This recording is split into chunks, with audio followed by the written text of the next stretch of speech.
Hey everyone, this is Steve from GamersNexus.net, and today we are doing a hyper-fast review of Kingston's new HyperX Fury memory, because memory is kind of boring to do big long videos on, and I've already done one of them, so we're just going to speed through this. I was provided with some HyperX Fury RAM at 1866 MHz in a 2 times 4 GB capacity. That is 2 sticks of 4 GB for 8 total gigabytes of RAM, and we are reviewing that today. The memory operates natively at 1866. It also ships in 1600 MHz, and you can get it with a CAS latency of 1030, which is pretty average for the 1866 frequency. Maybe a bit on the slow side if you decide to spend more money on something like Vengeance Pro memory.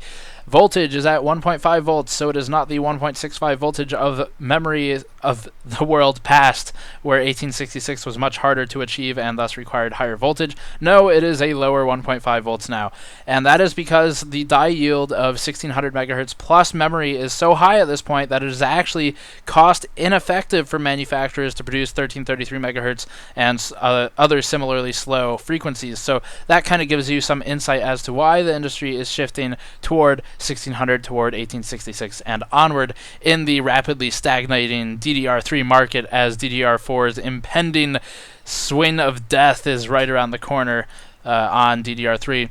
So most immediate competition here to the HyperX Fury RAM is G-Skill's Ripjaw's X 1866 CL9 RAM, their Sniper RAM of the exact same spec with a different heat spreader, because that matters of course. Corsair's Vengeance Pro 2133 CL11 RAM at $95, and a mix of ADATA and Crucial memory in the same price range. Pretty flatline stuff there, nothing mind-blowing in terms of your offerings. It's really going to come down between aesthetics and price. Performance, as you're about to find out, is not too high profile when selecting memory at this point, unless you're doing some sort of high-end server build where ECC and that sort of thing is important. Let's run through the benchmarks as quickly as possible. You can find all the benchmarks linked in the description below in the full review, where I've written a lot more, and you'll have more time to read everything and process it. Right now we're looking at max mems copy, this is a synthetic benchmark that represents the copy of files as it relates to memory. So it is pushing file transfers through memory to simulate copies. And here, really, it's nothing too impressive. I mean, it's just, we see ADATA's $200 memory at the very top, and then everything else sort of follows appropriately. HyperX and Vengeance Pro, of course, within spitting distance, by which I mean a 1 megabyte per second difference exactly, so that is effectively within margin of error and should be ignored. They are effectively the same in performance as far as this bench goes. File read, same thing. You can just look at it really quickly. It's the same exact lineup with HyperX and Vengeance trading spots by, again, margin of error, something like 1% or less difference. File write, we see the same thing. It's just 100 megabytes per second out of 20 gigabytes per second. Is that really going to impact anything? No, especially because this is a synthetic benchmark, so that difference can very rapidly go away when introducing Windows and other applications. Latency sees some interest. We have ADATA is a very fast, very expensive RAM with the lowest latency. I would actually expect that RAM to be a bit slower because of how high the frequency is, how high the CAS latency is, or case latency. But in fact, it is again very expensive RAM, and thus has a almost 6 nanoseconds faster access latency than some of its competitors. HyperX Fury and Vengeance are the same. The overclocked results are linked in the description below. I will not show those here because they are all mirroring the stock results.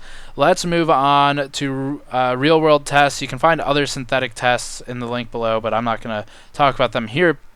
Real-world tests, Handbrake encoding and transcoding pass. Everything is performing within margin of error or within spitting distance. The ADATA XPG value RAM and Kingston value RAM are the only two that are not margin of error calculations. They're actually just slower, period. So if you're picking for Handbrake, it's just not going to matter. You pick any of these, basically. Go based on looks and price. Looking at Adobe Premiere, this is a bit more interesting for a lot of you. I would imagine this is rendering out a very short clip that is representative of our YouTube clips like this one in performance, and we see here that ADATA once again is in the lead, except this time it is actually with their 1600 megahertz RAM, and it's tied with the other value RAM and Vengeance Pro. So what does this show us? Well, it shows us, first of all, I think CAS latency has a much bigger impact on Premiere performance than in other applications, and also shows us that when you're rendering something out that's only 250 seconds in general to process, there's almost no difference. So that's pretty much all there is to that. AE, After Effects, the live RAM preview performance is all the same. It's 12 FPS up to 13 FPS, and basically just decimals in between. So what's the conclusion here? Well, the HyperX Fury RAM is not a bad choice. It is actually quite a good choice, especially at $80, which competes very closely with the $83, $84, $85 G-Skill kits, and $80 Crucial kit, and $95 Vengeance Pro kit. So there's so many options right here, and they all perform effectively identically. Your choice should boil down between warranties, aesthetics, and price. I mean, that's really all there is to it. Buy whichever one of these you think looks the best and is currently on sale. That is all there is to this review. Hit the link in the description below for more information, and I will see you all next time. Peace. Whew.